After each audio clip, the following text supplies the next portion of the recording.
guys. How does it feel knowing that after almost an entire year from playing competitive baseball, that the season's just a little over a week away?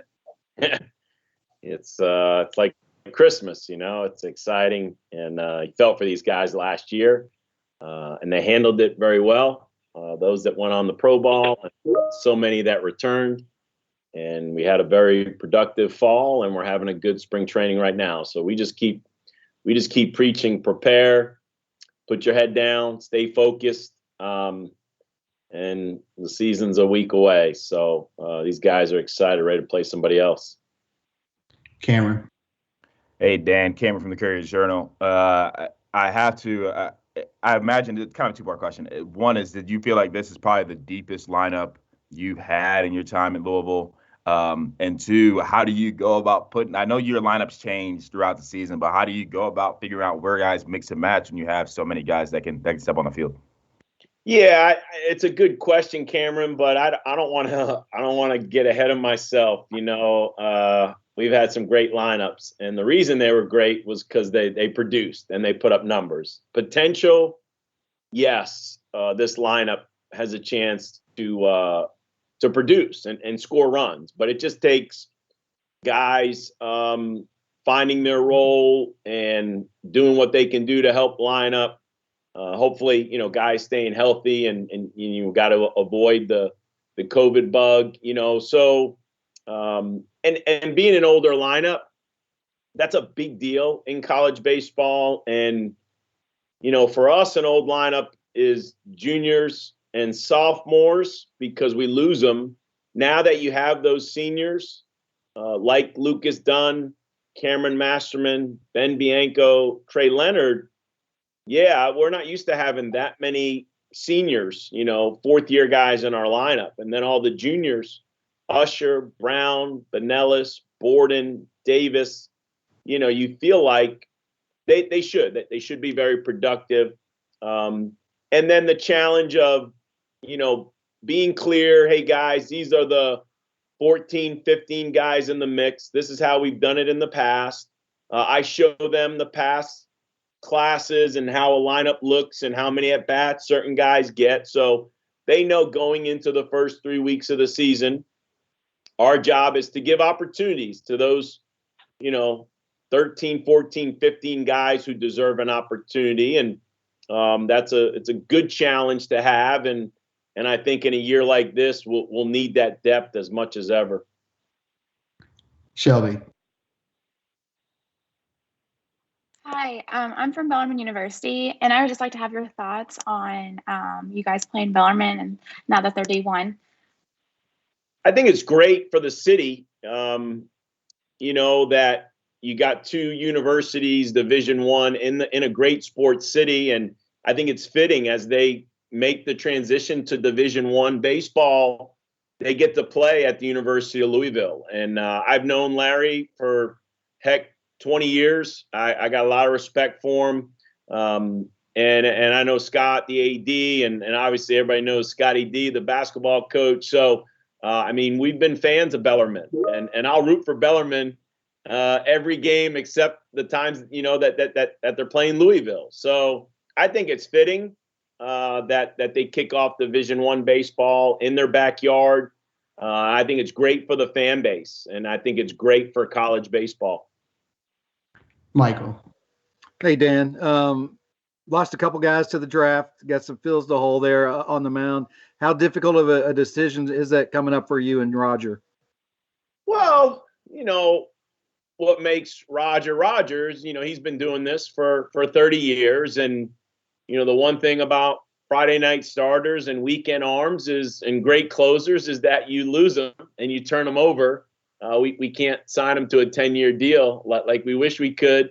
So that's part of it. That's part of putting together a pitching staff every year.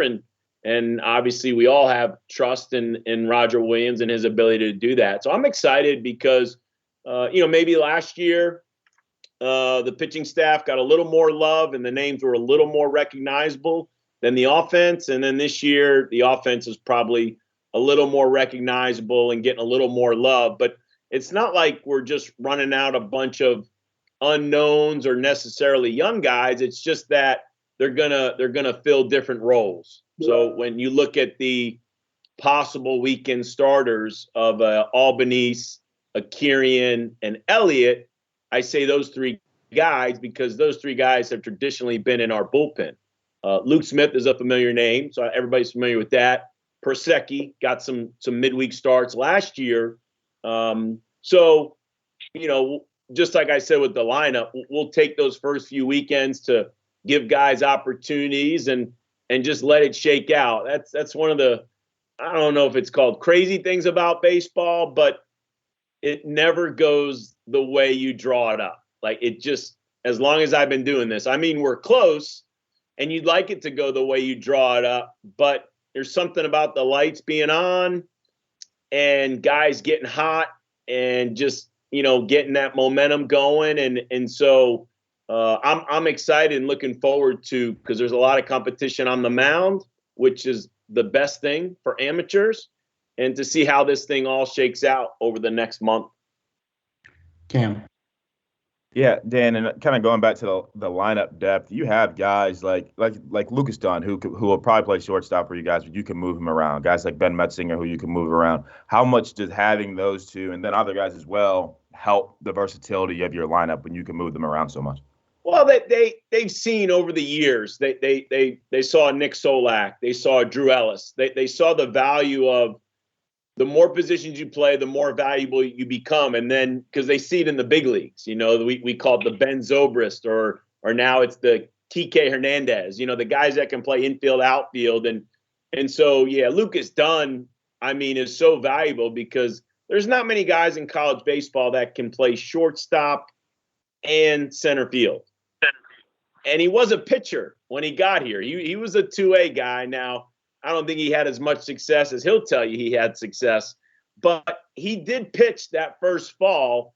And he is that talented. He's that athletic. And I know that's what pro ball loves about him. That's what USA Baseball loved about him and why he made that team, why the Cape Cod loved him when he was up there. And so for a guy that's played second, third, and all three outfield spots and was our center fielder in 2019 when we were in Omaha, I think it's pretty cool that he's the opening day shortstop, and that we do have options in the middle. And he's the type, and he's genuine.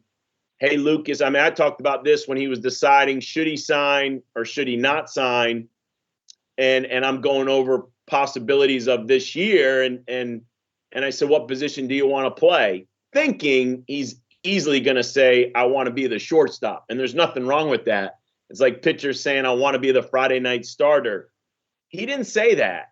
He genuinely said, Coach, I'll play wherever you need me to play. It wasn't like, hey, don't sign, come back this year and you'll be the shortstop to entice him.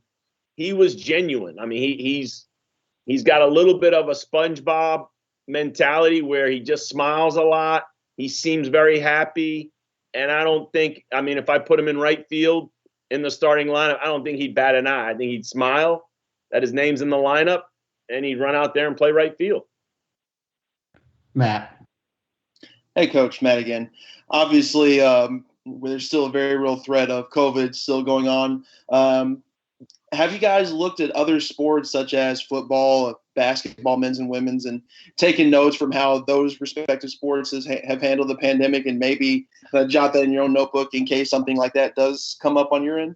Yeah, the bummer was we were in the middle of the storm last year, as a spring sport. The positive of that is now we've gotten to be kind of the third season and learn from the fall sports, learn from the winter sports. And we should have the advantage. So our medical team, our trainer, Pat Hassel, he works hard. Trainers work hard. They're here when it's dark and they leave when it's dark, and treatment goes early in the morning before class and after practice. But this has been unbelievable what our medical staff has done. So we're just constantly, ears and eyes are open. Hey, what do we need to do? And it's amazing from how to feed the kids. The check-in was one thing. Check in, get to the field, the showers. When do guys showers? And And we learned all that in the fall. But as we're about to start a season, it's like, where do we sit for pregame meals, and how do we do scouting reports, and what happens when we get on a bus, and who should room with who in the hotel? I mean, it's so much, and we should have the advantage. Not that we'll be perfect, but we definitely learned from the fall and winter sports. Kent. Dan, before I ask my question, just a hat tip to the SpongeBob reference. That's high level. The second thing is knowing that you guys are the third sport and you've watched football and the heartbreak that you guys went through last year, but you've watched football. Now you've watched basketball and some other sports get through. Do you exhale a little bit knowing that even though there's going to be some bumps in the road, that you guys are going to have a season? Yeah, I mean, I'm optimistic. I can never say never, right? But we're definitely optimistic. And I'm using other sports. I'm using other successful teams. Hey, they did it. I've used our women's hoop team a lot with this group because they're doing it right now. Not that the men aren't doing it either, but obviously the women just, getting to that number one ranking and getting game times moved and having a game start with players not on the bench. And I've been so impressed with how well they've handled it that, yeah, we're learning, and there's hope, and we're optimistic, and we're excited knowing that I don't think it'll be perfect, but we should be able to handle it. I mean, I'll divulge this secret. The quote on the practice schedule today is, "We eat obstacles for breakfast." Like, that's the mindset. Like, you just, you got to be able to handle the curveballs of life, as I always say. And I'd be shocked if this group's not ready to handle that. Michael. Hey, Dan, kind of on that note as well, and obviously there's many hands in the pot here, but any idea on what the situation might be with fans being able to come into Patterson to see you guys play? Yeah, I keep answering the question this way, and I hope I'm right. I mean, just watching football and basketball, I know we submitted our hopes, and you're hoping that if it's 20% or whatever it is, that we're hoping to have over 1,000 fans. Maybe it's a little less, maybe it's a little more. And I believe we're doing what we've done the past few years, which has really worked. That there's so many games are free admission, like the Bellarmine weekend and the non-conference games on the front end. And then when conference play starts, we do need to have a season ticket. Not that you have to have a season ticket to get in the game, but I think the advantage will go to the season ticket holders, just because that's always been the fairest way to do it. And it's going to stink if fans get turned away from those gates, but I think it's inevitable. It's going to happen. And we're just asking fans to take advantage of the free admission when you can. And then even for those, if you have a season ticket, I hope there's a system where you could maybe let our people know you're not coming. And just so fans have an opportunity to see these kids play in person. And speaking of optimistic, who knows how this spring goes with the vaccinations and being an outdoor sport and a low risk sport. Let's hope our numbers might increase as the spring goes on. Quick follow-up to that real quick. Any idea when you might hear, what the numbers might be for you guys? Nah, unfortunately, nope. I don't. We're a week out, right? So I'm confident it'll be here soon, right? Next 3-4 days. Cam. Yeah, Dan, and we've mentioned the pitching staff, and I think Adam Elliott mentioned how deep the staff is this year. As you mentioned, Luke Smith, a guy a lot of people know. How much improvement have you seen from him throughout the offseason? And obviously, he's taken a pretty big leadership role for you all as one of the older guys. Well, Luke was, he had that great run in 19 in the postseason, and then he was a weekend starter. So not that he hasn't improved. You just hope he gets mature, he gets wiser. He's obviously got a ton of confidence in his ability, and I think everything will show. I'm more into the Albanises, the Kirians, the Elliots, whose roles are, let's say, possibly changing. it's fun watching those guys improve because as you go from the bullpen to a starter, you can get away with being a very successful bullpen pitcher, honestly, with one pitch.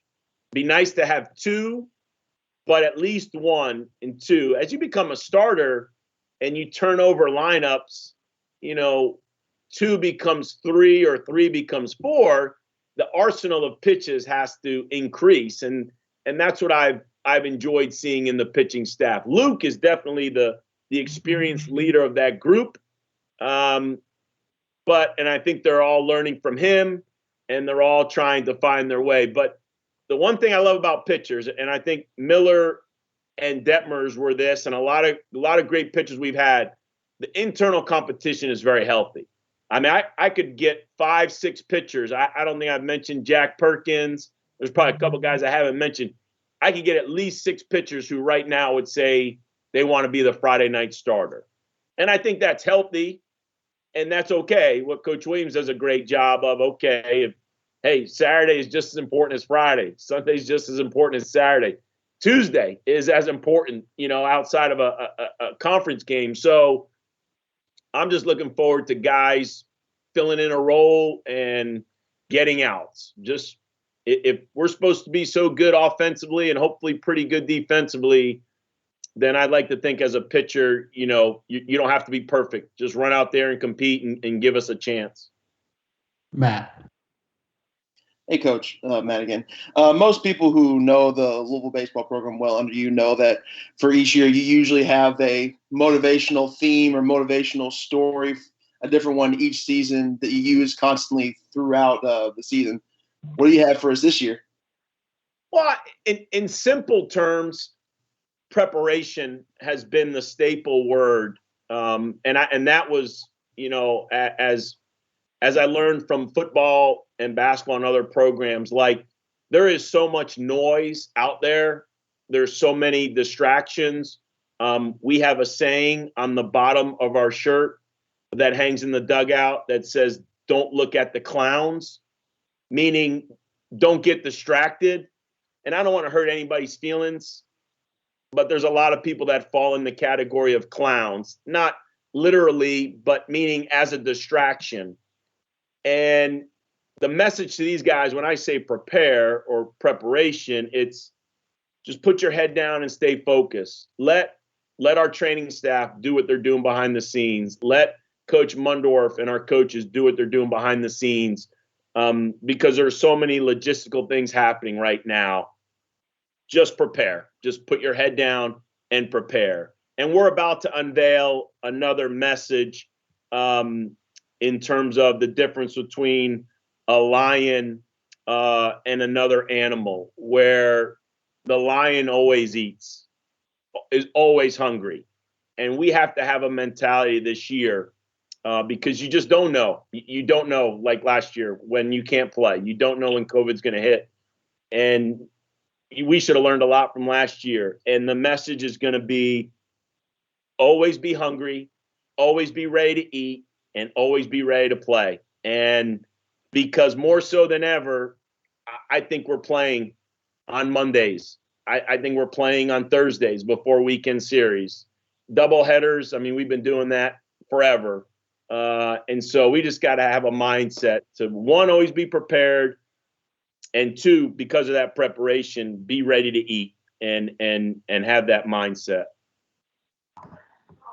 Hey, Dan, just real quick. We always eat obstacles. Is that the daily practice quote or is that a yearly quote? No, we eat obstacles for breakfast is a quote on the practice schedule for today. So we always have a quote on the practice schedule every day, whether we have a theme for the week, a theme for the month. Like we had Super Bowl week last week, so we had a bunch of Tom Brady quotes or Mahomes quotes or legendary coach quotes. Because I want guys to read the practice schedule. I want them to read the quote, think about it. We have a little fun with it. I call someone up at the end of practice. If you don't know the quote on the practice schedule, we got to take a little fun lap around the field. And I always say the reason guys play baseball is because they hate to run. So they don't like to run when they don't know the quote on the practice schedule. But we have staples. This week is called Staple Week. So this week, every quote on the practice schedule, because last week we had Super Bowl week, or the last 2 weeks, are what we call oldies but goodies. So these guys have heard these for years. So repetition is the mother of skill. Organization is man's greatest asset. And today is we eat obstacles for breakfast. So I'd be very shocked if they don't get the quote right today on the practice schedule. I'd be beyond disappointed. Michael, ask the last one for us. Hey, Dan, as you mentioned, you got a lot more upperclassmen vets back on this team because of the pandemic and the rules that came out from the NCAA. Obviously, that's having an impact on the youngsters. How are they taking all this, being able to compete with so many of the older guys? It's a good question, and we addressed it last weekend, and we'll address it again this weekend. It's usually like black and white. Okay, here are the 13, the 15, 16 guys in the mix, and here are a few guys that are good players, but it's just hard to get you enough quality at bats or innings. Where we sort of have that right now, the reality is because of COVID, it's like we can't close the book on anybody, because who's to say that we don't lose a player for a week or two, and a guy that I was maybe going to hold out because of a depth chart, or maybe he just wasn't ready. Fortunately, now I feel like most of our young guys are ready to step in if we need them. And so I think it's good and bad. I think the good is they've all got hope right now. And my job is to just keep them going and keep them ready. As I always say, the bus will pull up to your stop at some point. And when we talk about preparation, you have to be ready to get on the bus. The worst thing as an athlete is when the bus pulls up to your stop and you weren't ready to get on it because you felt sorry for yourself. You threw in the towel. Woe is me. I'm not playing this year. They don't need me. I hadn't pitched in 2 weeks. I hadn't gotten that bat in 2 weeks. I'd like to think now more than ever, we got to keep these guys going. And that was my message to our coaches. Like, there's something about making sure your All-Americans are ready to be All-Americans. I respect that. And I love coaching the backup player. Like, I've always liked that challenge of, that's what keeps me up at night is if this guy rolls his ankle, who's playing that position?